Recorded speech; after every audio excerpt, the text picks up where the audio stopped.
So guys, I had some real interest. I wired up rolling anti-lag to my Supra through the cruise control switch. Now, if you watch my other videos, I wired this car up so that the paddle shifters will work via the new Nexus ECU. So this car will have a Haltech Nexus. So I'm now going to set up her car to have either rolling anti-lag or actually have the cruise control work, because this is a drive-by-wire car. So this most likely will actually be set up and use the actual functionality of the cruise control. Now, what I went ahead and did is made a whip. So I made this one personally, but Jose Valia at Kaizen Motorsports is going to start making these. He's going to have the 2 wires off of it. It'll already come with the Toyota pins on it. It'll come with a nice little whip. It'll probably have nicer sheathing. I did this here at the house, but he's gonna make these. And it'll run over to your ECU. You just need a power, well, I think it's signal and ground, and that is it. So it's just 2 wires. Now, depending on your ECU, I would assume most of them is going to have a connector. You're most likely going to be using a DTM style connector end, I would assume. But I would assume Jose would ask you, probably having a notes like, what kind of connector ends do you need? And if you don't know, we can always leave it blank like this. But that's something he will set up for you. Again, it'll be just a little whip, and I'll show you where to pin this in at in today's video. Makes it really, really simple. So what you're going to need to do first and foremost is take off the airbag. To take off the airbag, it takes a Torx bit. To take off the 2 sides, there's 1 bolt that goes here and 1 that goes on the other side, and then the airbag pops out, which is right here. You can see the little Torx right here. This will pop out then. Then there is a 19mm nut that goes in the center, which is right here. It is a 19mm. It takes some oomph. If you have a 1/2 inch impact, it comes off immediately. If you do it by hand, you can get it off also. It just takes a little bit of effort. Now, when pulling off the steering wheel, make sure you undo this little white clip first and foremost, because you don't want anything to break or go bad on it. Now, that being said, also, you need to figure out, depending on which steering wheel you're using, what is your cruise control, because you're only going to use 2 wires. You're not going to use your little ground strap wire here. That is for your horn. You're only going to use 2 of the prongs, or 2 of the outlets. On this specific steering wheel, it's using these 2 here. So what is a yellow, let's see if I get to focus here, a yellow and a red wire there, or is going to be your cruise control setup. So that's the only 2 you're going to need to tap into, which if you look back there, we have 2 little prongs sticking out. I'll show you guys how to test this too. So first thing we need to do now, or the next thing we need to do, is pull the steering wheel off. You're gonna shimmy it back and forth, up and down, side to side, and it should pop off then. So let's put a little bit of effort into it, and it should pop right off. Once your steering wheel is off, again, shimmy it around, it just slides off. There's like these little teeth on it. Then you're gonna need to take off this plastic cover. In the past, I used to take this off, not necessary. There is a total of 6 screws on the bottom of this, and it pops right off. There's 2 screws that physically hold it to the actual column itself, and then 3 actually just hold the plastic together, the clamshell, to keep it tight.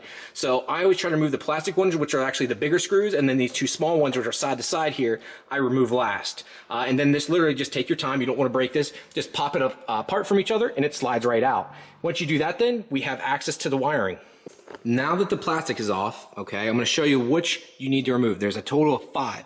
Okay, so these 3, 1, 2, 3, are the ones you want to remove first. They go in directly to the plastic piece on the top, which I think I sat on the other side. Yes, the other side over there. So again, this one, and this one go into the plastic itself. These 2 here hold it on to the metal column. So what you want to do is remove those, then pop the top off, then remove these, and this will fall right out. Just take your time. You don't want to break it.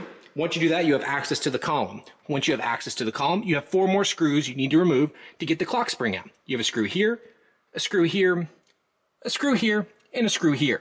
Then this will fall down, and it'll give you access to this white plug, which is where you need to depin to get this set up. The reason we do it here, to me, this is the easiest way. Instead of taking the dash out, we can get full access here. Gives me, I can access everything then, and I can run this pretty easily. Now, there is a way to do it from the back, but again, why do that when this is, in my opinion, 10 times easier? Don't have to move all the dash, just the steering wheel and these panels, and that's it. Then run the wiring. Super, super simple. Okay, once you remove those 4 screws, you're just literally going to pull on this. It's so easily, just pull it straight forward and let it hang down like so. And you're going to remove this white plug here. Now, what you need to figure out and realize is, what pins are you going to? Now, you can see I already have a harness in here for her up and down buttons of black and blue wire. We're going to be installing this new one, which is just green and orange. But I got to figure out which pins do I want to use. How am I going to know which pins I'm going to use? Well, we're going to ohm this out, or do continuity tests to figure out which pins I want to use. So I need to take this plug off and then figure out which pins I need to use. Okay, so next thing is going to be, you're going to decide which one of these wires you either need to depin, or there might not even be pins there already. A lot of these older factory harnesses didn't have pins, or you might be using a wheel that had the cruise control pins in a different place. There is a total of 6 pins. Let me spin this around here for you guys. There's a total of 6 pins in here. Let's see if it'll focus for me, because I want you guys to be able to see this. Come on. There's a total of 6 pins in it. You just barely see it. Of those 6 pins, each steering wheel I've got, so this is a RAV4 steering wheel, including with mine's a RAV4. The Supra ones were different. There's a total of like 8 or 9 cars this style wheel came in. So someone might sell you a Supra steering wheel, but it might not really be a Supra steering wheel. So you need to know which pins you're going to use. And the way I tell people is, so to figure out where you need to put your wires, if the very furthest, so the very furthest right pin, if you flip this down, is the very furthest left pin if looking at it this way. So looking at the car forward, the very furthest right pin, if looking at this item, the very furthest right pin there is the very furthest left pin. Now, how do I know that for sure? Well, you most likely won't have one of these, but I own this out, or I do a continuity test. So I take this, put it on the pin at the very end, and I know that if I put this pin to the very end of this, or to the very right, and then put the other pin, the other side of my lead here, to this pin, it ohms out, it'll ding saying like, hey, that has the same continuity. It's the same wire the whole way through there. So I go, great, I know that for sure. So I know that I need to depin, because I don't want to remove the very furthest one. I want to remove the red wire here. Let me do this here. I remove the red wire and the gray wire. Why is that? So if you look at your steering wheel, if you have cruise control, I'm going to bring this out here.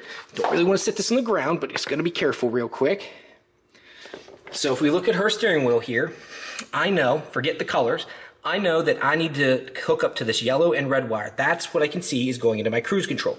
You guys won't have the rest of this. You guys most likely will not have these buttons here, so you don't have to worry about that. This will work the same with them too. You would just make a separate harness and just pin into those. It'd be 2 wires into that, work in the same manner. But I know I want to tap into the yellow and red. This blue wire comes up here and goes for your horn, so forget that. That you don't want to depin. We know that's the very furthest, which it would be the opposite. So if we're using this as a reference, and if we're looking at the bottom of this very furthest pin would be the very furthest to the left on this. So that very furthest right pin here is the very furthest left pin on the back of this clock spring, okay? So I know that I need to go 1 over and grab these 2. So if I come over to this, and I know this plugs in, like so, I know that I need to depin this red wire and this white wire here, so I can now pin in my little jumper harness here, or my whip, okay? And this already has a Toyota pins on it. So what you need to do, first and foremost, people try poking and prodding in here. No. There's this little back piece here you need to pop off. The easiest way I've seen to do it, if you're either fortunate enough to have a snap-on tool or a little pick. You'll dig up behind it, right here. Sorry, it's really hot out here, guys. Dig up behind this here and pop that out. And I'll show you what it looks like when it's popped out. Just take your time. You literally dig in like right here, like this. So if it'll focus, dig in, pop it up. And once you pull that out, I'll show you how to pop it out from there. So once you pop that out, it'll look like that. So this little piece literally pops out of there. This releases the locks. So we can just sit this down. Now, what I do is from this side, at the top here, so at the top of this plastic piece, there's like a little hook in there. And you just take your time and it'll depin these. So again, I just got to grab the red and white here. It's hard for me to record this and show you, but you just need to depin it. So just take your time, be patient, don't get frustrated, and just stick in either a tool like this or like this will work. This is what I used for years, and it's worked phenomenal for me. You'll depin that, and I'll show you what it looks like depinned. Okay, so you'll see we have the 2 pins pulled here. Again, it's only 2 pins. You'll leave the very furthest pin. Again, that is the ground on your steering wheel that turns on your horn and stuff, so do not remove that. Again, so you have 2 slots open then. You'll then take, whether you put them anywhere, the green, orange, whatever color that Jose comes up with this, it doesn't matter, okay? You just need to know which one you're going to use when it goes to the car. He might label them also, again, depending on your ECU, how we set it up. There's a multitude of ways to do this, right? Depends how you're going to use it, what you're going to use it for, okay? So what we're going to do, is I'm going to pin this in now. I'm going to run this in here. Again, you just slide them directly in. It clicks in. You'll literally hear this click into the white clip, and then you put this back on, lock it in, and then we have to run the wire through. So let's click these in, and I'll show you how I run the wire. Okay, so this is what it should look like when you guys are all said and done. So I've got the lock back on it, and you can see both the wires are in there. I've got my orange wire and my green wire. These are a little oversized. Jose will probably give you better. These are 20 gauge. 22 gauge is all you really need. These are a little oversized, but it never hurts to be a little bit bigger just to make sure the signal goes through, but 22 gauge is all you really need. Probably go even smaller if you have that like TXL wire or whatever.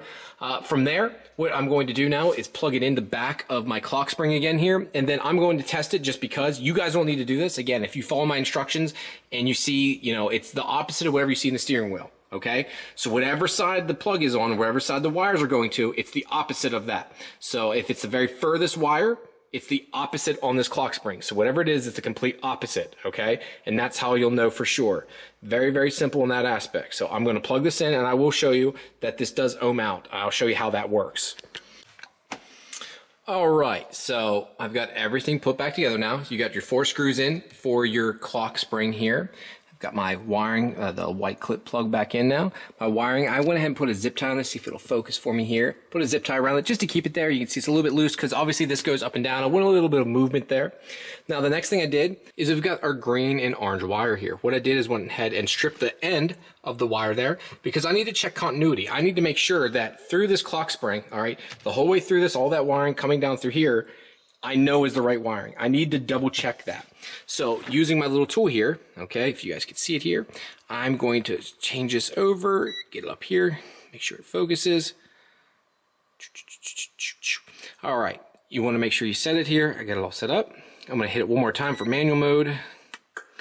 You see, it looks, I always say this, so just so you guys know, it looks like a little Wi-Fi symbol. This way we can check for continuity. It's going to come out. It's technically on ohming it out too. We're going to go through this, and you should be able to see continuity. Now, this is an automatic setup. This is an X-Tech. I'll show you the exact part number, X-Tech MK4 It says nice to have. It has a clamp on it too, so it does literally everything. I think it's like $100 some. It seems a little pricey, but it's one of those things I use all the time now, and I'm so glad I spent the extra money for the automatic because it just takes a lot of the headache out for you. So again, you're looking for continuity. You're looking for a continuous circuit. So I've got that green there clamped. Now I'll take my red. Doesn't matter what color. I could put the red on there. Doesn't matter. You're just testing for continuous circuits. So this should be one of the 2 furthest pins over here. So see if we get this to focus in there. All right, so the 3rd pin in, which you guys can't even see, has got continuity. So now I need to check the other one. That one's stripped, so the orange one there is next. See if we can get clamped on that. Okay, again, I just barely stripped it there, so check the next one next to it here. Again, you guys can barely see the pins, but hear it? Because I know I have continuity, I know that'll work perfect. So that's a simple test for myself. Now again, you guys shouldn't have to do this if you follow my steps, and like I said, it's the opposite of whatever a plug does. So if the pins are the furthest to the right, all right, but if you're looking at the clock spring, down here, it'll be the furthest to the left, okay? If that makes sense. It's the opposite. So if you're looking at this white plug directly onto it, if you're looking at the furthest to the right, it's the furthest to the left. Just remember that. If you remember that, you should be good to go. Now, that is really it. The only thing I need to do is put the plastics back on, and then when I get the ECU, I'll be able to plug this all in. So I have it set up again here. This is going to be for her cruise control. Clip that now, get my alligator clip off. This will be for cruise control, and I have my other whip here. So you can see a blue and black wire here. This is going to be shifting for her button. So I've got 2 whips set up. Now I might do one more because I kind of want to tap into the button here. There's a singular green button, or green wire, I should say, not green button, green wire that actually taps into this. That green wire then runs down through here. I have to tap in a little bit further down, so I need to take off this panel. I hate taking it off, but I need to tap into the wire that I need to get to. Tap into that wire directly, and then I'll run it over to the ECU. Now for that, I'm going to have to do a physical ground. Kind of annoying, as I don't have a ground off of this I can use, because if I do depin this ground, then the windshield wipers won't work. Now this car doesn't have windshield wipers. At the moment, it doesn't have them attached, but if I do want them, they won't work, and I don't like that. This car doesn't have squirters anymore, so I don't care. So utilizing this button to use for only anti-lag doesn't matter to me, but to remove the wipers just in case, I don't want to. I want to keep that at least. So I'm going to work with this a little bit, and yeah, should be good. Okay guys, so I hope this is helpful. Again, this is not perfect the way of setting this up. And it depends here if Jose's still gonna make these whips. If not, I can try making some too. It's not really my thing, but I think Jose's gonna take care of this at Kaizen. Or you can try making them yourself at home as long as you get the right pins. I don't know what the correct pins are, and depending on your harness and stuff, it's all gonna be different, but that's showing you where to pin in at. I don't know the Toyota pin number either. If you have a Toyota book, or you can look it up, I don't know the exact pin number. Jose had just sent me some a long time ago, so I just know that they're the correct ones. I just don't know the exact pin name. If I do down the road, I'll put it down in the description below to try and help you guys out. So look for it down there if you do see it pop up. Again, if you like these style video guys, let me know. I know these are very super specific, but some people seem just to like them because they're just, I don't know, I'm going over everything in detail. We're really, really close. Almost there. Again, I want to remind you guys, Supra Barbecue, August 7th, coming up here is going to be a great event. Tons of giveaways. We're almost having $5,000 of giveaways. Joe Granis, Night Run Garage, Beaver's Auto Body, BC, Red Horse Performance, Coil Rad, Dula Design Performance are all giving away parts for this event. And then some. Like, there's so many people giving stuff away. Anzo, Modesta, like, it's insane how many giveaways we're gonna have. We're gonna have barbecue on site. We're gonna have a live DJ playing that good music. There is a park and play area on site. There is restrooms, indoor area with AC too for women and small children. Shouldn't say that, that sounds sexist now. But you know what I'm saying.